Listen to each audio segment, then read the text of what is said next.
Hi guys, Tim from Booth.Events here. Today we're going to take a look at the data collection feature, which is just launched in September 2023. Okay, so the idea of this feature is that for some reason you want guests to have to enter some information into the app when they're using it to make their creations.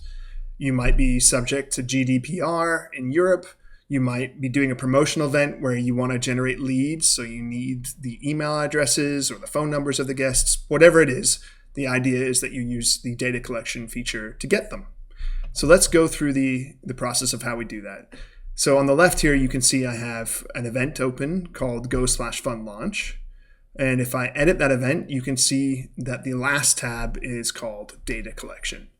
So by default, you'll find that switch off, and you need to turn it on if you want to use this feature like so. And at the top, you can see a bunch of text that's going to appear on the iPad. We'll show you that in a minute. And we've added some default text for you here. You can just change it to whatever you need it to be. And we've added some default data that we think is good to collect, and you can delete that and change that how you want. For now, we're just going to hit save and keep those defaults there. And let's see what that looks like on the right-hand side. So on the right-hand side of your screen, you can see the iPad. And when I hit photo or slow-mo or boomerang, I get that pop-up. So let's just go back to that data collection tab again so we can kind of show the left and the right there. So you can see this text appears at the top. And you can see that it's asking for these personal details. And right now, it doesn't collect the email address. So let's go ahead and show what that would look like. Okay, so on the left-hand side, I've got the chance to just hit the email there. I'm just going to hit that. And I actually want to move that up. I'm just going to move that all the way up to the top. And I'm going to make that one required. Required means that the guest has to enter that. And let's say that first name and last name, that we don't really care if the user doesn't do that. So we'll just say they're not required. So I just hit those switches to do that. And let's go ahead and add a whole nother section. So we have this content called a section title. We'll hit that. And this allows us to enter some sort of additional text above where the fields are. So we can say, do you want to take part in our contest? And then we can add a date. So let's say we want them to enter their date of birth to do that. So when I hit date, you can see this is underlined in blue. I can hit that to open it. And I can say, to enter our contest, please tell us your date of birth. And we'll change the name for our CSV export, which we'll show in a minute, to date of birth. Okay, great. Now I'm going to hit save on that. And on the right side on the iPad, I'm just going to hit cancel. One of the great things about Booth.Events is this data is synced immediately whenever I save changes to the iPad, as long as the iPad is online. So when I hit photo again, already I can see the new stuff that I've added. Now right away I can see a big weird mistake that I've made on the iPad. You can see that text field here at the top of the iPad is just kind of floating there. So let's go back and have a look and see what we did. Go back to data collection. And let's pop open the email here. And you can see that there's no text label. Okay, so let's put one in here. Please enter your email address. Okay, great. Let's go down, scroll around in this on the iPad and see if there's anything else wrong. No, that all looks good. Okay, so I'll just hit save on the left-hand side. And then I'll cancel again and try again on the iPad. And there you can see those changes are there, and I have my email. Now what happens if you just hit continue on the iPad without actually entering any information?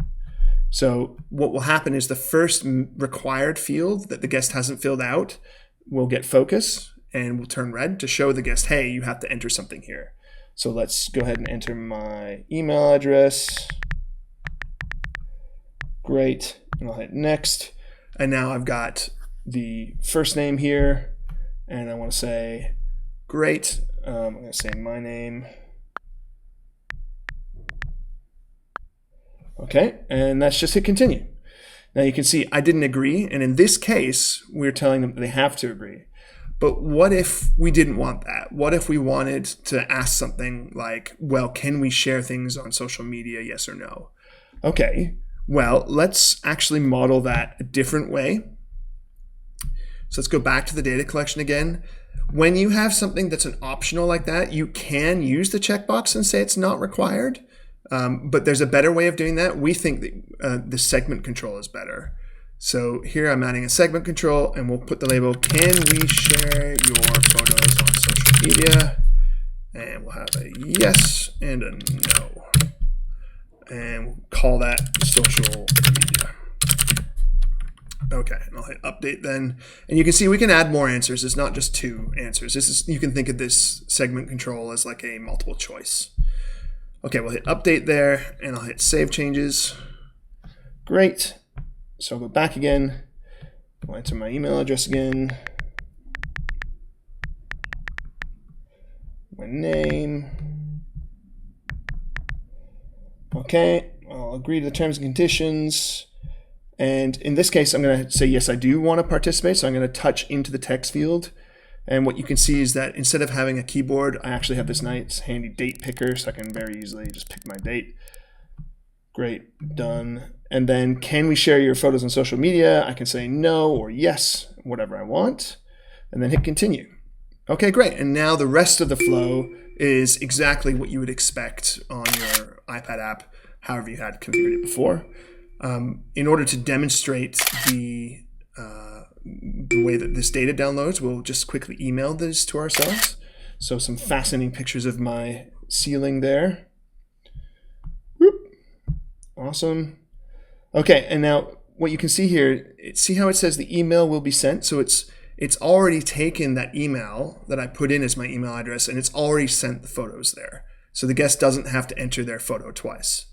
And if for the really eagle-eyed viewers, on the left-hand side, you just saw something change in the browser. If I scroll down, what that was this session view here. This is live. And as the iPad uploaded that, it immediately popped into my web view. And there you can see my contact info is in there. So let's go ahead and see where the rest of that information is, because you can see down in the guests zone here, I can only see just the email address, but we know that the guest entered more than that. So the way to get that is to click on the right-hand side on the web. You can see this export guests link. So if I go ahead and hit that, okay, so there I've got my CSV downloaded. So I'm going to open that up.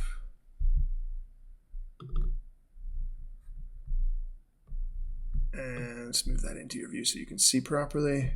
So here you can see that I've got my hello, my email there. I've got the shutter date, I've got the file names, all that stuff that you know about already in your CSVs. But here you can see that whether they agreed to the terms and conditions was checked.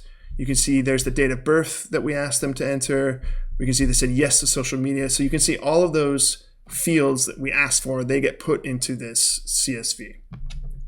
Super easy, right? That's it. That's all there is to the data collection feature. All right, if you have any more questions, please use the question mark on the website here, like this, and go to ask. That's the fastest way for us to respond to you. We get those really quickly, and we usually respond within an hour or a few minutes. Okay, thanks for watching.